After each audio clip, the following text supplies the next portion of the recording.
Hapa sasa tunaingia kwenye fumbo ambalo limewakanganya wengi.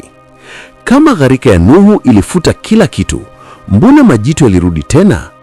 Na nini siri ya yule mfalme wa kwanza duniani aliyejaribu kupigana na mbingu? Tayarisha bando lako, maana hapa ndipo siri za kale zinapofunguka. Baada ya maji ya gharika kukauka, dunia ilikuwa safi. Nuhu na familia yake walitoka kwenye safina kuanza maisha mapya. Lakini ndani ya giza la ulimwengu wa roho, Lucifer alikuwa akicheka. Maandiko ya kale yanasema, kulikuwa na majitu duniani siku hizo na pia baada ya hayo. Swali ni, yaliwezaje kurudi? Wataalamu wa simulizi hizi wanasema kulikuwa na second incursion au uvamizi wa pili. Baadhi ya malaika waasi walirudia kosa lile lile la mwanzo, wakitaka kuhakikisha uzao wa mwanadamu unachafuliwa tena ili kuzuia kuja kwa Mwokozi. Miaka michache baada ya gharika, mwanadamu mmoja alijitokeza, Nimrod, mjukuu wa Ham. Nimrod hakuwa mfalme wa kawaida. Simulizi zinasema alianza kuwa mwenye nguvu kwa Nimrod, ambayo ni Giborim duniani. Inasemekana Lucifer alimpa Nimrod siri za kale za majitu. Nimrod akajenga ufalme wake wa kwanza huko Babeli. Alikuwa mwindaji hodari, lakini hakuwa akiwinda wanyama tu. Alikuwa akiwinda roho za watu na kuzigeuza kinyume na Mungu. Alitaka kuunganisha dunia nzima chini ya amri moja ya giza. Chini ya ushawishi wa Lucifer, Nimrod aliamuru ujenzi wa mnara wa Babeli. Lakini huu haukuwa mnara wa matofali tu kwa ajili ya urembo. Lengo lilikuwa ni kutengeneza lango au portal la kuingia mbinguni ili kupigana na Mungu na kumkomoa kwa gharika aliyoileta. Lucifer alitaka kuirudisha ile teknolojia ya malaika waasi kwa kupitia mnara huu. Lakini Mungu alishuka, akazivuruga lugha zao na wanadamu wakatawanyika. Hapo ndipo mwanzo wa mataifa na lugha mbalimbali, lakini mbegu ya uasi ilikuwa imeshapandwa kila kona ya dunia. Wakati wa uzao wa Abraham, nchi ya Kanani ilikuwa imejaa majitu tena, waitwao Anakim, Refaimu na Emimu. Hawa walikuwa mabaki ya ule uzao wa malaika waasi. Walikuwa warefu kiasi kwamba wapelelezi wa Israeli walijiona kama panzi mbele yao. Walikuwa na vidole 6 kila mkono na kila mguu. Walikuwa na roho za kikatili na walikula nyama ya watu. Hii ilikuwa mbinu ya Lucifer. Alijua Mungu ameahidi kumpa mwanadamu nchi ile, hivyo akaweka walinzi wa giza, majitu, ili kuzuia mpango wa Mungu. Kilele cha simulizi hii ya majitu ni yule shujaa wa Wafilisti, Goliathi wa Gathi. Goliathi hakuwa na ukubwa wa kawaida, alikuwa na urefu wa karibu mita 3. Alivaa mavazi ya shaba yenye uzito wa ajabu ambayo mtu wa kawaida hawezi hata kuyanyanyua. Goliathi alikuwa shock absorber wa Lucifer. Kwa siku 40 alikuwa akitukana majeshi ya Mungu, akisubiri mtu wa kupigana naye. Lakini siri ni hii, Goliathi hakuwa anapigana tu kwa misuli, alikuwa akitumia nguvu za giza za mababu zake wa Nephilim. Mpaka alipokuja kijana mdogo Daudi aliyebeba silaha ile ile ya Mikaeli, mamlaka ya neno. Vita kati ya Daudi na Goliathi haikuwa pambano la simba na yanga, ilikuwa ni mwendelezo wa vita ya mbinguni kati ya Lucifer na Mikaeli. Daudi alipomkata kichwa Goliathi, alikuwa amekata tawi moja kubwa la uzao wa majitu. Lakini simulizi inasema Goliathi alikuwa na kaka zake 4 ambao pia walikuwa majitu na wote walikuja kuuawa baadaye. Baada ya anguko la Goliathi na majitu ya Kanaani, Lucifer aligundua kuwa Mungu kila mara atainua Daudi wa kupigana na majitu ya kimwili. Hivyo alibadilisha mbinu, evolution of tactics. Alihama kutoka kwenye mwili na kuingia kwenye nafsi, akili na hisia. Katika karne hii ya 21, Lucifer hatumii tena majitu ya mita 3, anatumia majitu ya kidijitali. Algorithms, zile zinazojua nini unapenda, nini unachukia na nini kinakufanya ukae kwenye simu saa 24. Chaos, vurugu, kupandikiza chuki kupitia mitandao ili watu wasiwe na muda wa kutafuta nuru ya kweli. Kumbuka lile tunda la katikati. Leo hii Lucifer ameweka matunda mengi mapya. Hutakufa, utakuwa kama Mungu. Huu ndio ujumbe ule ule anaotumia leo kupitia teknolojia ya transhumanism. Wanadamu wanajaribu kuunganisha akili zao na kompyuta ili waishi milele, wawe na maarifa yote na wasimtegemee tena Muumba. Hili ndilo jaribio la mwisho la Lucifer la kumfanya mwanadamu ajione yeye ndiye Mungu wa maisha yake mwenyewe. Kumbuka mnara wa Babeli. Nimrod alitaka dunia iwe na lugha moja na serikali moja. Lucifer hajasahau ndoto hiyo. Leo hii dhana ya New World Order ni mwendelezo wa mnara wa Babeli. Lengo ni dini moja ya dunia ili kufuta utofauti na kuleta mfumo mmoja utakaomwabudu yeye kwa siri, universalism. Uchumi mmoja ili kudhibiti nani ananunua na nani anauza, precursor ya Mark of the Beast. Udhibiti wa umati, kutumia hofu, magonjwa, vita, njaa ili wanadamu wenyewe waombe serikali moja ya dunia iwaokoe. Lucifer alikuwa mkuu wa sifa mbinguni. Anajua nguvu ya muziki na picha kuliko kiumbe yoyote. Katika simulizi hii ya kusisimua, inasemekana kuwa ameweka mawakala wake kwenye tasnia ya burudani. Wanatumia alama, symbols, rangi na masafa ya sauti, frequencies, ambazo zinashusha kinga ya kiroho ya binadamu.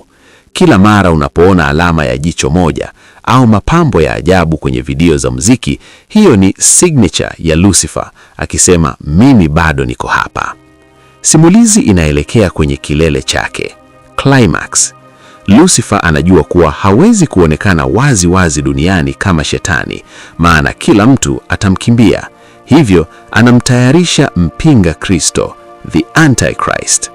Huyu atakuwa mwanasiasa hodari atakayemaliza vita zote duniani na kuleta amani ya uongo. Mchumi bingwa atakayerekebisha uchumi wa dunia uliovurugika, mtu wa haiba atakayependwa na kila mtu mpaka watu waseme huyu ndiye Mwokozi wetu. Lakini nyuma ya suti yake nzuri na maneno yake ya asali kutakuwa na roho ya yule yule Lucifer aliyesii mbinguni milioni miaka iliyopita. Simulizi inaelekea kwenye kilele chake, climax. Lucifer anajua kuwa hawezi kuonekana wazi wazi duniani kama shetani, maana kila mtu atamkimbia. Hivyo anamtayarisha mpinga Kristo, the Antichrist. Huyu atakuwa mwanasiasa hodari atakayemaliza vita zote duniani na kuleta amani ya uongo. Mchumi bingwa atakayerekebisha uchumi wa dunia uliovurugika, mtu wa haiba atakayependwa na kila mtu mpaka watu waseme huyu ndiye Mwokozi wetu. Lakini nyuma ya suti yake nzuri na maneno yake ya asali kutakuwa na roho ya yule yule Lucifer aliyesii mbinguni milioni miaka iliyopita. Simulizi inaelekea kwenye kilele chake, climax. Lucifer anajua kuwa hawezi kuonekana wazi wazi duniani kama shetani, maana kila mtu atamkimbia. Hivyo anamtayarisha mpinga Kristo, the Antichrist. Huyu atakuwa mwanasiasa hodari atakayemaliza vita zote duniani na kuleta amani ya uongo. Mchumi bingwa atakayerekebisha uchumi wa dunia uliovurugika, mtu wa haiba atakayependwa na kila mtu mpaka watu waseme huyu ndiye Mwokozi wetu. Lakini nyuma ya suti yake nzuri na maneno yake ya asali kutakuwa na roho ya yule yule Lucifer aliyesii mbinguni milioni miaka iliyopita. Hii inafika kilele chake cha kutisha na kusisimua zaidi. Tumeona urembo wa Lucifer mbinguni, uasi wake, majitu ya kale na mbinu zake za kisasa. Sasa tunazama kwenye hatima ya mwisho. Huu ndio muhtasari wa jinsi simulizi hii inavyotabiriwa kuisha au kuanza upya. Simulizi inasema kuwa Lucifer anajua jambo moja ambalo binadamu wengi wanalisahau. Anajua kuwa ana muda mchache. Katika ulimwengu wa roho kuna saa inayotika. Kila dakika inayopita inamkaribisha kwenye adhabu yake ya milele. Hii ndiyo sababu katika episodi hii ya sasa ya dunia unaona kasi ya uovu ikiongezeka. Hasira ya Lucifer imepamba moto. Anataka kuharibu kila kitu kabla ya filimbi ya mwisho kupulizwa. Hapa ndipo tutaona mkusanyiko mkubwa zaidi wa kijeshi katika historia ya ulimwengu. Lucifer akimtumia yule mpinga Kristo atayashawishi mataifa yote ya dunia kuungana. Lengo, kupigana na majeshi ya mbinguni yanayokuja kutawala dunia.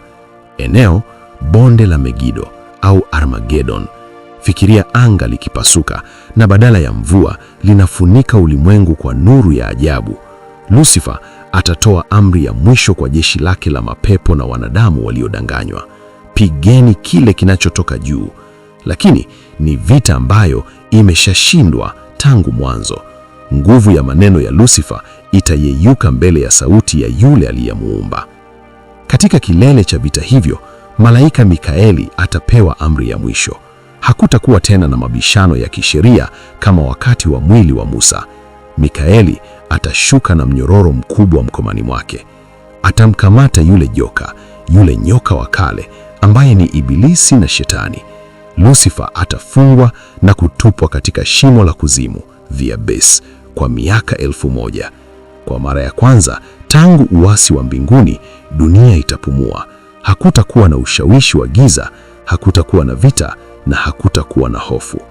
Baada ya kipindi hicho cha amani, kutatokea jaribio la mwisho kabisa la Lucifer, the last rebellion, lakini litazimwa kwa sekunde moja. Hapa ndipo tunapofika kwenye the end credits ya uovu. Lucifer, Shetani, yule mnyama na yule nabii wa uongo watatupwa katika ziwa la moto na kiberiti. Huko watateswa mchana na usiku, milele na milele. Huo ndio utakuwa mwisho wa ule uzuri uliokuwa na kiburi mbinguni. Nyota ya alfajiri itazimia kwenye giza la milele ambalo haitachomoza tena. Baada ya uovu wote kufutwa na Lucifer kutupwa shimoni, simulizi inasema Mungu atafanya kila kitu kuwa kipya. Hakutakuwa na bahari, picha ya vurugu. Hakutakuwa na kifo, wala huzuni, wala kilio. Edeni itarudi, ule urafiki kati ya Mungu na mwanadamu uliovunjwa na Lucifer kwenye episode 1 utarudishwa upya. Dunia itakuwa na nuru, lakini si ile nuru ya bandia ya Lucifer, bali nuru ya kweli ya utukufu. Ingawa mwisho wa Lucifer umeandikwa, simulizi hii inabaki kuwa isiyo na mwisho kwetu sisi tunaoishi sasa. Kwa nini? Kwa sababu kila mwanadamu leo hii anaandika script yake mwenyewe. Vita ya Lucifer haijahamia tena mbinguni, imehamia kwenye moyo wako. Kila uamuzi unaofanya kati ya wema na uovu, kati ya kiburi na unyenyekevu, unakuweka upande mmoja wa vita hii kuu ya kimbingu. Mpendwa mtazamaji na mfuatiliaji wa Bongo Movie Recaps, tumesafiri kutoka mwanzo wa muda hadi mwisho wa dunia. Tumeona jinsi malaika mrembo alivyogeuka kuwa mnyama wa kutisha kwa sababu ya kitu kimoja tu, kiburi.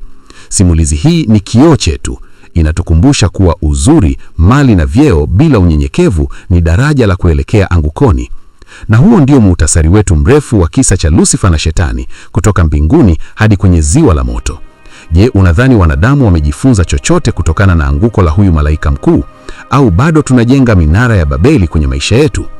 Acha maoni yako hapo chini, na kama unataka nianze mfululizo wa siri za malaika wakuu 7 wa mbinguni, niambie kwenye comments. Usisahau kunifollow au kusubscribe, gonga hiyo kengele na share video hii kwa rafiki yako anayependa simulizi nzito kama hizi. Mpaka wakati mwingine, kumbuka, nuru daima hushinda giza. Na kama unaamini katika ukuu wa Mwenyezi Mungu, basi comment amin na Mungu akubariki sana.